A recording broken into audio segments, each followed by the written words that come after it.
कलिया मलिका ने के को बकरी रह नहीं खाई रहा घास भूसा नहीं खाई रहा खिचड़ी और जसवा जाई दिना सैलो ऊपरल रहे बकरी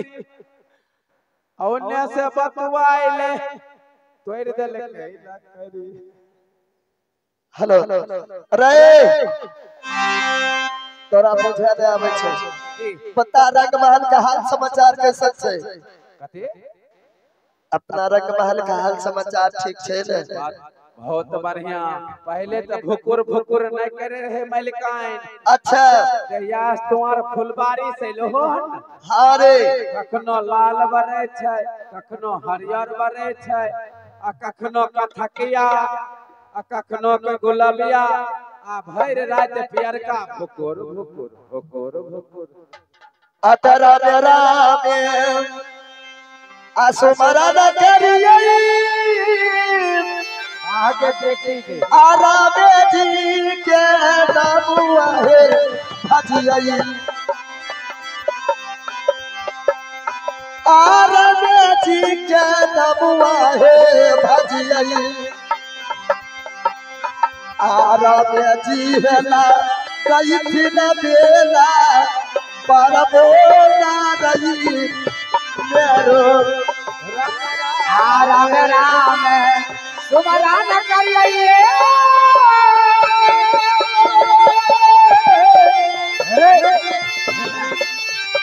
राम जी के नाम हो आहो राम जी का नाम हो राम जी हो दैथिन मेरा पर बोला हमारे घर में दीदी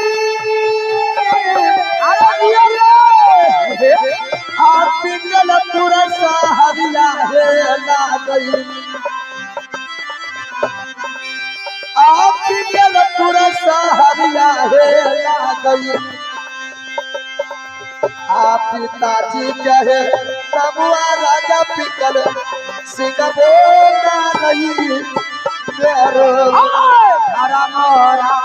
ना गई बहिया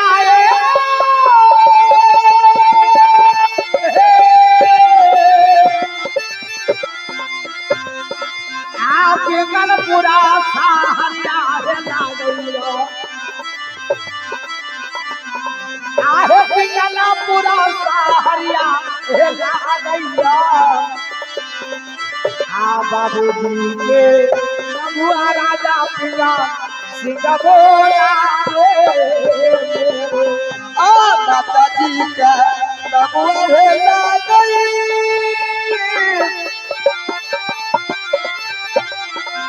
और बाबा तेरा है ना गई और बाबा तेरा है ना गई मोर नमुआ है ना गई मारू अइयो ना गई प्यारो देहिया के नाम लगया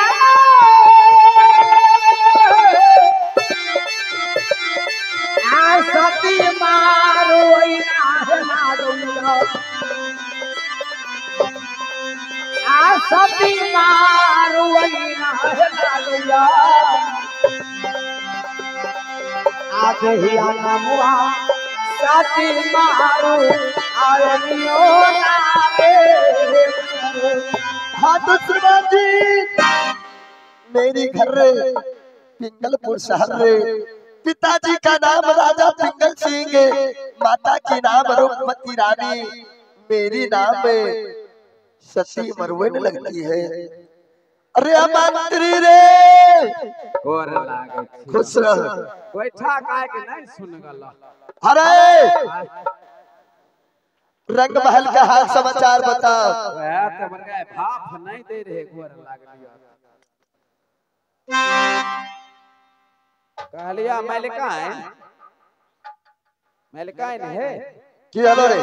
आने दिन मोजा पहनने आवे रहे मोजा पहनने अरे मोन आय काबू मोन हमर नहीं छे बुल्ली हाँ घर में बैठल बैठल मोन नहीं लगे छे अच्छा ई खातिर जना जना दौड़ल चले लिए तलिए जा छिए तनी अपना माय से मुलाकात करबै हमारा देह पर हाथ नहीं तो तोर हाथ कुछ गरम लागे देखे छी? पागल छे तुम्हार लेडीज वाला जनानी छो हमारे लेडा वाला मर्दावा छिए आता जल्दी से हेलो व्यवस्थापक महोदय जी एक सुक्ति और मौनी का प्रबंध करवा दीजिए। आपसे बार बार कहा जा रहा है सीन में कुछ सामान का आवश्यकता है। पूजा में सुप्ति मौनी आयल होते मुखिया जी एगो सुप्ति एगो मौनी दो पूजा में आयल होतो आता जल्दी से बोले बहिरे मंदरी आहे आबुरिया रे भैया के बोले बही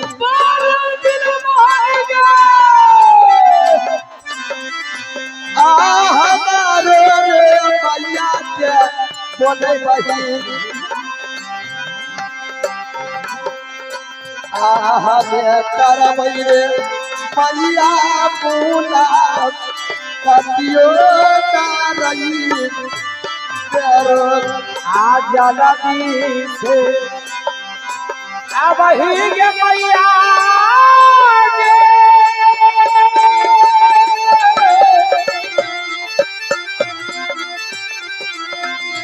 आमरो राजा निकला है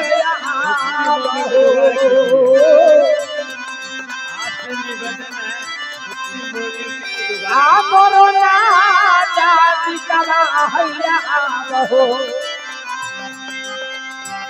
आया वही मैया गई पीला पूरा तारा अही बराबो में है मैया बोला कतिया है करबै अरे आया जुए क्या दिनमा है करबै आया जुए क्या दिनमा है करबै हमें करबै है मैया बोला कतियो नहीं आज सुनिए गैया बजवा के दुर्गा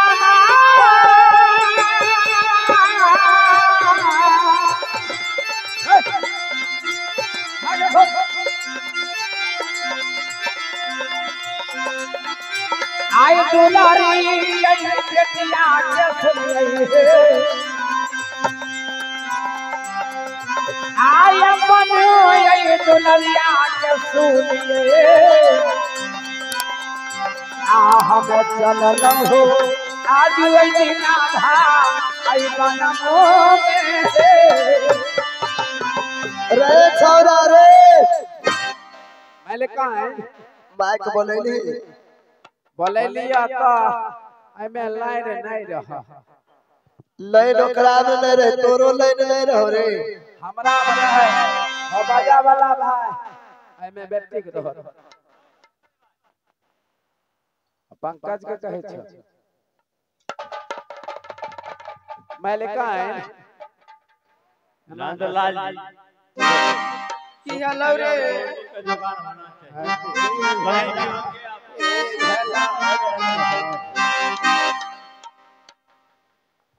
हे मैले कहाँ है हरे मंत्री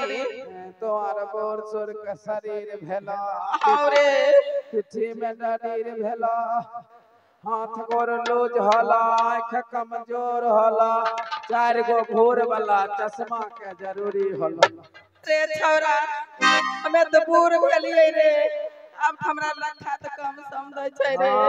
तब न छीट वाला साड़ी पहन के फिट भेल छो पहले काइन है आटा झोके पारा आदमुआ जे मजो दे आतो हरि के चारा दिया दे मलियो आतो हरि चारा दिया दे मलियो दही मैयो के बाजार से शीशम का रही प्यारो